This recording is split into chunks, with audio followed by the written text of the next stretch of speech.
How to get $100,000 in personal loan in 2 minutes. Bo Eckstein just accomplished said activity. We're going to talk about how he did it, but more importantly, how he built a platform, his business, his tax returns, all of those things, his credit, so that he could get access to $100,000 in 2 minutes. Bo, how the heck did you do that? That sounds crazy. You know, it's amazing that if you value your personal credit and you over time have the ability to show that you have good borrowing characteristics, it's very easy to get money when you need it or when you don't need it. It's actually better when you don't need it. Yes, it's easier when you don't need it. Exactly. So I get this. I have this conversation all the time, and people are like, "Look, how do you get personal or business credit cards? How do you do it? You know, what's the right and wrong way of doing this?" And I'm not the expert on points and all that stuff, but you guys all know you can arbitrage and get cash back and leverage points and do the 0 APR deals. And like, you know, it's on us to understand which banks are better to give out business credit cards. But I'm going to give you some framework that I've learned over the years. One thing is, if you're a house flipper or business owner, the biggest single mistake people make, they get into a house flip. It, of course, goes over budget. And what do? They charge up everything in their personal name. Do not do that, because when your scores drop from 750 to a 580 because of utilization, we know utilization is 30-40% of the equation. Yeah, you're in terrible problems. I've had that happen to me back when I was flipping houses, and I vowed never to do that again because I didn't have an extra 70 grand at the time to fix the budget doubled on me. So one is know your construction budget and be very thorough when you're doing a flip, and understand that you can't just walk a property once and expect to know exactly what a full remodel is, and especially when there's infrastructure work that needs to be done. But going back to this, is the biggest mistake is people using their personal credit. When you are a business owner, and if you're a house flipper or a real estate investor, a business owner of any sort, you're a business owner. So my take on this, and this is my take, is that you should build business credit. So what does that mean? It means when I go open an LLC or whatever business entity it is, I walk into Wells Fargo or Chase, a top tier bank. So you want to go to a top tier bank or credit union, and you want to open your business account. What happens then is when you open your business account, oftentimes they say, do you want a line of credit or a credit card? And I have no history on my business at this time, other than I just opened it. So what happens is, of course, I say, yes, I'd like a business credit card. So what do? They run you your personal credit. And if your personal credit shows maturity and shows credit depth, the system, whatever their algorithm is, it's going to automatically credit decision you on the spot. Yeah. And so that is why when you have a good personal credit profile, you can get $20,000 or $30,000 of credit with a business entity that hasn't even been operating, right? And that's just one example. So then the key difference is most business credit cards do not show up on your personal credit report. Okay. Capital One. They're connected to the EIN of the LLC. Yeah. Not your but you got to be careful, because like Capital One, most of their credit cards report on your personal credit report. Oh, interesting. So there you go. Okay. The credit card company that you're working with is very important for that fact, because you don't want it to show up on your personal credit report. Okay. So your personal credit all needs to be top tier credit providers. That means no Victoria's Secret credit cards, no Macy's, no Targets. You want Chase, B of A, Wells Fargo type of, we call those top tier. Okay. Those are good. You want like one or two installment loans. And you want to have depth of length of maturity of the credit profile. So how long have the credit cards been in your name?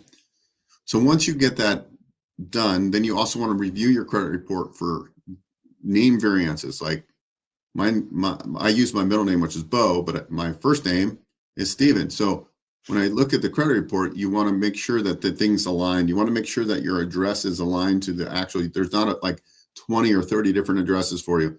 You even want to make sure your job title is the same, because that makes whatever the algorithm it will decision you quicker.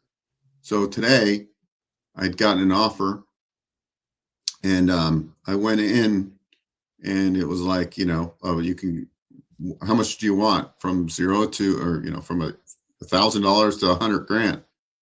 And of course I said, I want $100,000. This was a personal installment loan, so it's over 96 months. And it was about 10%. So I can arbitrage that money, make a much higher return. So I'm getting ready to do a bunch of things. So I said I could go for $100,000 right now. So I put it in there, and it decisioned me literally in 2 minutes. I got an email that you're approved. I signed the document. They're wiring the money into my account tomorrow. Nice.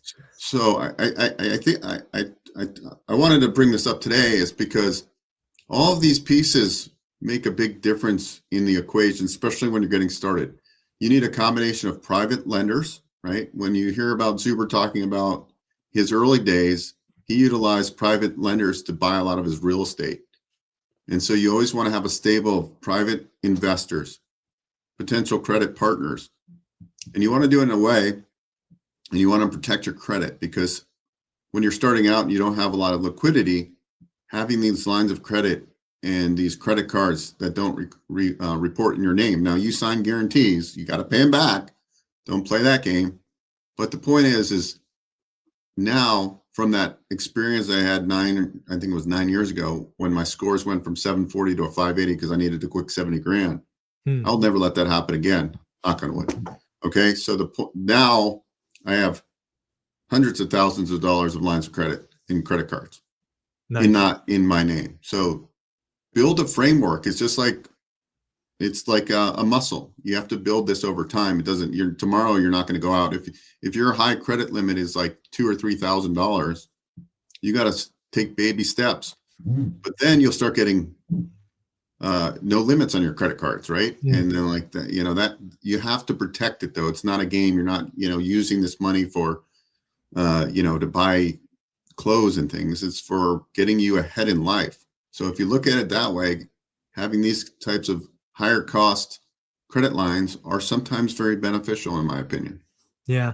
It's funny that we're having this conversation because I don't know, I guess it's karma or timing or whatever, because I saw a couple of videos the last few days about gurus basically telling people to create LLCs and then go open credit cards with the goal of getting 50 to 100 grand in credit cards. But that was kind of the end of their story. And I think that is extremely risky because of how you closed. I think a lot of people are selling this, again, it's all this crap about easy button and visions of free money. And these gurus are basically saying, go get right. Basically saying, hey, your personal credit sucks. Go open these business credit cards, open a lot of them, get all this money, and then it's free. It's not free. You owe interest on them. There's debt there. Don't you dare bottle service and buy clothes or, don't just throw this money away. I mean, it really drives me crazy that there are people out there preying on how naive we are as a world that we need to teach finance. We need to treat interest. We need to treat ownership better. And the last thing I want people to hear from this conversation is Bo and Mike said I could go get $100,000 in business credit and blow it in Vegas. That's not what we're saying. This is capital. This is seeds for other investment. Bo, you talked earlier about paying 10%, but arbitraging it, right? This is a plan. You're not just spending this on sushi dinners and, strip joints. Yeah. There's a lot of these gurus out there. You're 100% correct. And really when it comes down to it, and I might not be the guru in business credit. I study it a little bit, but the point is that most of it does all end up being a reflection of your personal credit. Everything is basically your personal credit. Now you can get some stuff that actually is just tied to your EIN where they don't pull your personal credit, which is like gas cards. So there's a whole way of building business credit in your PAYDEX score. But to me, that's all a game of smoke and mirrors, and I don't really play that game, but I understand it a little bit. The truth is most of these institutions making high interest credit card loans or lines of credit to you, they're not going to give you 50 grand if you don't have good personal credit. They're going to check that because you're signing a guarantee for that. So it isn't a game. But the point I think I was trying to make is that when we're emerging rock stars and Yeah. everyday wealth builders that are coming up in the world, it's important to have lines of credit. One of my referral partners put me on the line with a guy, and he owns a bunch of auto dealerships, and the guy's like just doing a bunch of stuff. And even this guy who's doing 10 or 12 million dollars in top line sales in his auto share stores needs money. Everybody needs money, right? Oh, It's yeah. all about leverage. Everything is about leverage. So when you're starting out, I just want you to realize that the value of having good personal credit, because it will get you lower mortgage rates. It'll get you better DSCR Absolutely. loans. Absolutely. It'll make getting an SBA loan easier. So it's part of the homework we have to do as everyday wealth builders. I think that was what really inspired me to do this, to know that there are options. But just like working out, you're not going to get buffed your first workout session. It's going to take some time.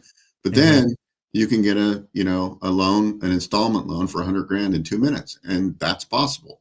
And now with these equity lines, if you have equity in rental properties, there's this new lender out there. It's I think the founder also is part of Sophie, which does business loan. But they'll actually do equity lines on investment properties, right? And they can decision you, and like they can get your loan approved in like a day now, in like an hour.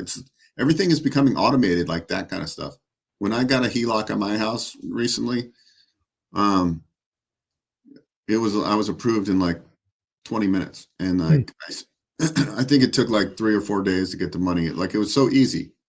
And I wasn't used to how easy it is now, but it is. If you've got good credit, you got assets, you've got equity, but you got to start with the business credit and understand that game and why you want to separate and have business entities. So you should really get a good CPA that's going to tell you what type of entity, do you want to put your real estate in an LLC?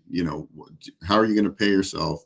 What do you want to put into an S corp? Those kind of things are very important, and it also gives you a little bit of protection too for lawsuits. Is a big thing. So yeah, Bo, you're amazing. You're a gift to the One Rental at a Time community, helping people get small business loans, get into vending, getting into franchises, all those things. Folks, if you want to reach out to Bo, there's a website there on your screen, onerentalmeeting.com. Yes, he created a URL just for us. Go to onerentalmeeting.com, book your 15 minutes. Bo, and we're going to see you in Vegas, right? Couple weeks or at event. Yeah, I got to travel about 10 minutes down there, and you may have the shortest commute. I'm looking forward to that. It's coming up here. It's exciting how fast 2 weeks. Yeah, It's crazy. All right, family, take care. Yep.